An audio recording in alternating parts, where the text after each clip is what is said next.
Deep in the forests of Appalachia lives a creature whose name sparks fear and wonder into the hearts of all who hear it. A monster so elusive and mysterious that it's been said to be an omen of death to come.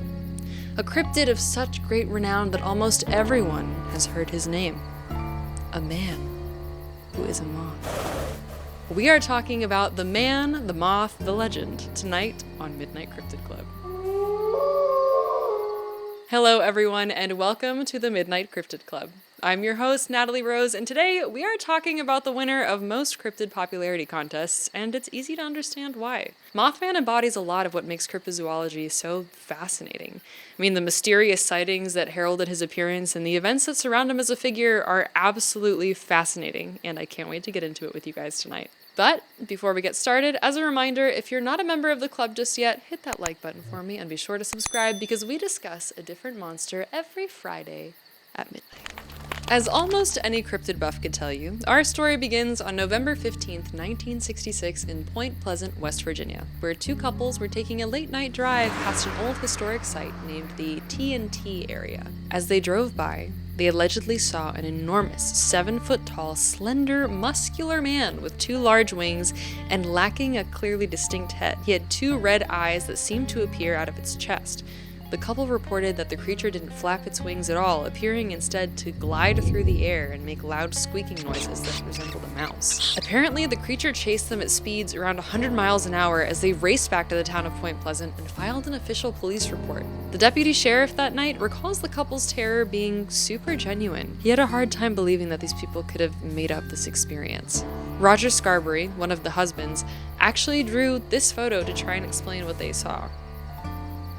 The very next day, on November 16th, a report was published in the Point Pleasant Register. Couples see man-sized bird, creature, something. As is the usual with such tales, the word spread quickly, and sightings of this birdman became national news. After the publication of this article, another story actually came out about a group of grave diggers near Clendenin, West Virginia, who claimed they saw a brown, human-like creature flying overhead a few days before.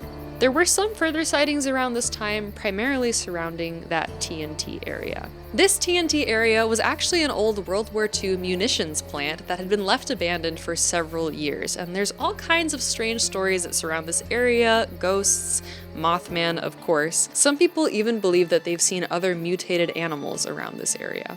It's said that the creature actually got the name Mothman from the villain Killer Moth from the Batman comic books that were coming out around the same time. Some people actually believe that the Mothman is an omen for tragedies to come. This theory likely comes from the strange events surrounding the Silver Bridge collapse. This bridge connects Ohio and West Virginia, and during rush hour on the evening of December 15th, 1967, the Silver Bridge in Point Pleasant collapsed after one of its steel bars ruptured, causing 31 vehicles to fall into the waters of the Ohio River. This bridge's collapse resulted in 46 fatalities and 9 injuries. Dozens of local residents claimed to have seen the Mothman flying over the Silver Bridge immediately before and after this event occurred, and claims of Mothman sightings greatly subsided following this incident. So it's caused a lot of people to believe that he was actually trying to warn us about some of these incidents to come. This caused several people to believe that the sightings of the Mothman during this 1-year period before the Silver Bridge collapse were intended to serve as ominous warnings that something tragic was about to occur.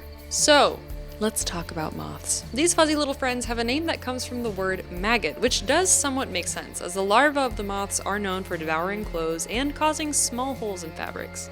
And while they may not be as beautiful as butterflies or as well regarded as bees, moths are super important pollinators for nocturnal plants, and they also serve as a food source for a wide variety of animals and insects. If Mothman were real, he'd be one hell of a pollinator standing at 7 feet tall. While Mothman sightings did subside for a while, there have been a whole crop of recent sightings. In 2016, WCHS-TV published a photo purported to be of Mothman taken by an anonymous man while driving on Route 2 in Mason County. Science writer Sharon Hill proposed that the photo actually showed a bird or an owl, but I don't know. I like to believe that he's still around. Sightings have continued into 2023 and 2024 beyond the Point Pleasant area. A 2024 report in Illinois is said to be the most credible recent sighting, but apparently there have also been a bunch of sightings near the Chicago O'Hare Airport. There's been a whole Mothman resurgence in recent years, somewhat due to the Mothman Prophecies book and the film from 2002. From there on, he's become quite the internet celebrity and the subject of several memes, mostly pertaining to lamps. There's also a huge Mothman festival held in Point Pleasant, which started in 2002 but runs till this day. Apparently, this is attended by 10 to 12,000 people every year. Guests can take hay rides to notable areas, and Point Pleasant actually has its own 12-foot tall metallic Mothman statue honoring the creature as well. Thank you so much for spending time with us tonight, and I hope you enjoyed our little look into this legendary cryptid. We'll be back next week with one of the strangest cryptids around, but for now, good night, sleep tight, and don't let the monsters bite. Beautiful. Today we are talking about the remembering one of my facts. We'll be back next week with one of the strangest cryptids around, but for night, who needs her reasonable explanations?